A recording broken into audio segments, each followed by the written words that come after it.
eu acho que existe um carro que poderia ter salvo a Gurgel da falência. E esse carro é o X12. Não é porque eu acabei de pegar um, não é por causa disso. Fazendo uma análise que eu vou compartilhar agora com vocês, vocês julguem se faz sentido ou não.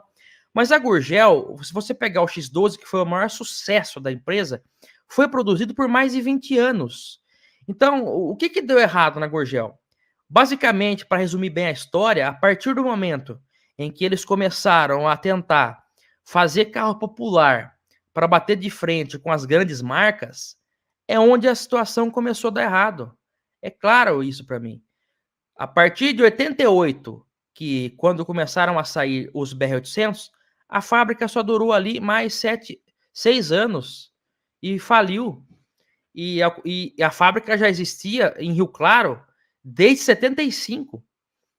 Então, os modelos X12 vendiam bem. Depois o X12 virou Tocantins. E também tinha o Carajás, que era uma espécie de SUV, muito interessante. Então, eu acho que o que poderia ter salvo a Gurgel, basicamente, não é nem o X12 em si, mas é o quê? Investir em projetos de carros off-road, carros fora de estrada, que era o forte dela. Ela seria hoje uma Troller da vida. A Troller fechou agora porque a Ford foi embora e não era interessante para eles continuar com a produção.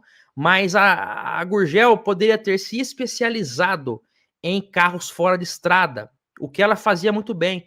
Então, ao invés de quebrar a cabeça com o BR-800, aperfeiçoasse, melhorasse o X12, melhorasse o Carajás, dominasse o mercado que não era atendido na época, né? Não existia empresas que as 4 grandes marcas da época, que era Volkswagen, Ford, Chevrolet e Volkswagen, Chevrolet, Fiat e Ford.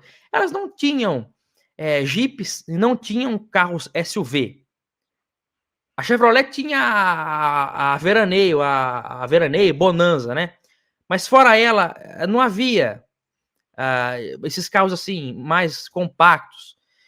Então eu acho que a Gurgel poderia ter se dado muito bem focando naquele segmento. Mas acontece que o Dr. João Conrado do Amaral Gurgel, que era o dono, ele tinha um sonho pessoal que era construir um carro popular inteiramente feito no Brasil, que foi o BR-800, que inicialmente se chamava Senna, mas por causa de problemas judiciais com a família do piloto Ayrton Senna, teve que ser mudado o nome e foi feito mudado para BR-800.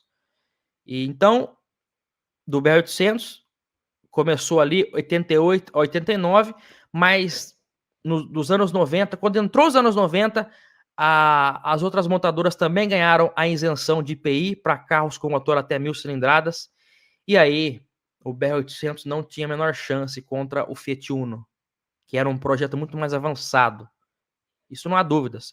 O BR-800 é um carro colecionável, é um carro legal, curioso, interessante. Mas do ponto de vista prático e funcional, o Fiat Uno é muito melhor. Depois do BR-800 surgiu o Super Mini, que era um BR-800 melhorado, né? Ele era uma evolução. Mas aí a situação já era grave. Já era tarde demais.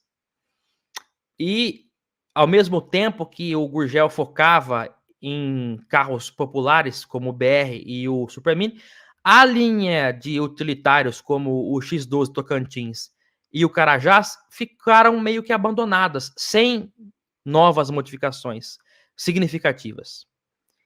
E então eu acho que isso foi um grande erro.